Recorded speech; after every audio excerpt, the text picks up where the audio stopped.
121ാമത് മാരാമൺ കൺവെൻഷനിൽ നാം ഇപ്പോൾ ആയിരിക്കുന്നത് കോട്ടയം വൈദിക സെമിനാരിയുടെ സ്റ്റോളിലാണ്. ബഹുമാനപ്പെട്ട VM മാത്യു അച്ഛൻ, PM ജോൺസൺ ഒക്കെ നമ്മോടൊപ്പം ഉണ്ട്, ടോണി അച്ഛൻ ഒക്കെ നമ്മോടൊപ്പം ഉണ്ട്.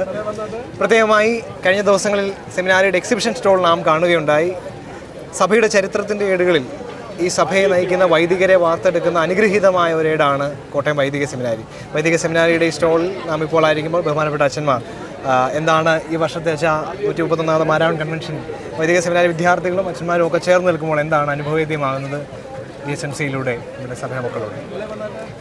മാർത്തോമാ വൈദിക സെമിനാരിയുടെ 100ാം വർഷത്തിലാണ് ഈ 131ാമത്തെ മാരാമൺ കൺവെൻഷനിൽ ഞങ്ങളെല്ലാവരും ചേർന്ന് ഈ സ്റ്റോളിൽ വന്ന് ഇവിടെ പങ്കെടുക്കുന്നത്. വൈദിക സെമിനാരി മാർത്തോമാ സഭയുടെ ഏറ്റവും സുപ്രധാനമായ ഒരു സ്ഥാപനമാണ്.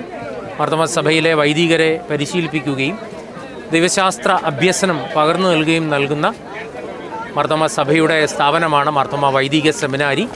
പ്രത്യേകിച്ച് മാരാമൺ കൺവെൻഷനിൽ അനേക ആളുകൾ വന്ന് പങ്കെടുക്കുമ്പോൾ വൈദിക സെമിനാരിയുടെ സ്റ്റോൾ സന്ദർശിക്കുകയും പ്രത്യേകിച്ച് ഈ സെൻറ്റിനറി വർഷത്തിൽ ഈ സെമിനാരിക്ക് ആവശ്യമായ സാമ്പത്തിക സഹായം, സെമിനാരിയോടുള്ള സ്നേഹം അതൊക്കെ പ്രകടിപ്പിക്കുന്ന ഒരിടമാണ് സെമിനാരിയുടെ സ്റ്റോൾ. അതുകൊണ്ട് തന്നെ ഈ മാരാമൺ മണൽപ്പുറം എപ്പോഴും സെമിനാരിയുമായി അടുത്ത് ബന്ധപ്പെട്ടിരിക്കുന്നു.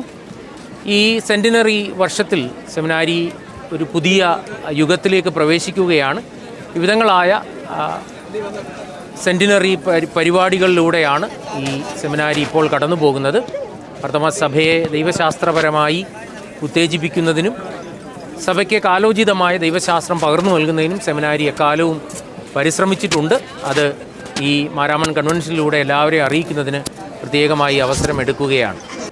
മാർത്തോമാ സെമിനാരിയുടെ ശതാബ്ദിയോടനുബന്ധിച്ച് വ്യത്യസ്തമായ പരിപാടികൾ നടത്തുന്നതിനെക്കുറിച്ച് ഇവിടെ പ്രത്യേകം പറഞ്ഞല്ലോ.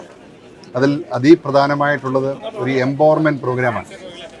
എല്ലാ പ്രായത്തിലുള്ള ആളുകൾ, സ്ത്രീകൾ, പുരുഷന്മാർ ഉൾപ്പെടെയുള്ള എല്ലാ പ്രായത്തിലുള്ള ആളുകളുടെയും ഒരു എംപവർമെൻറ്റ് പ്രോഗ്രാം അതിൻ്റെ ഭാഗമായിട്ടുണ്ട്.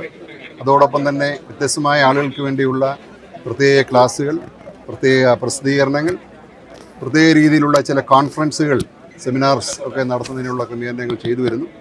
ഇതുകൂടാതെ ഈ സെമിനാരി സറാംപൂർ സർവകലാശാലയുമായി ചേർന്നാണ് പ്രവർത്തിക്കുന്നത്. സറാംപൂർ സർവകലാശാലയുടെ അടുത്ത വർഷത്തെ കോൺവൊക്കേഷൻ അതിനുള്ള ഹോസ്റ്റ് ചെയ്യുന്നുള്ള ക്രമീകരണങ്ങളാണ് ചെയ്യുന്നത്.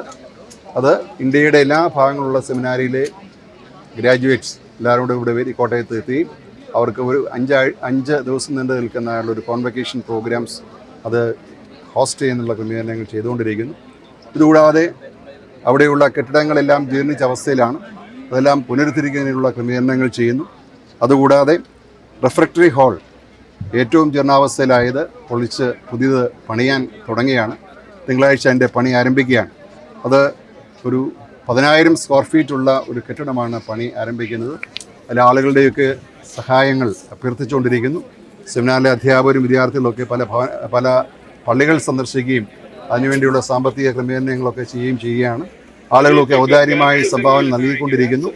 അതും എത്രയും വേഗം ഒരു വർഷത്തിനുള്ളിൽ പൂർത്തീകരിക്കത്തക്ക രീതിയിലുള്ള ക്രമീകരണങ്ങളാണ് ഇതിൻ്റെ ഭാഗമായിട്ടൊക്കെ, ശതാബ്ദിയുടെ ഭാഗമായിട്ടൊക്കെ ചെയ്യുന്നത്.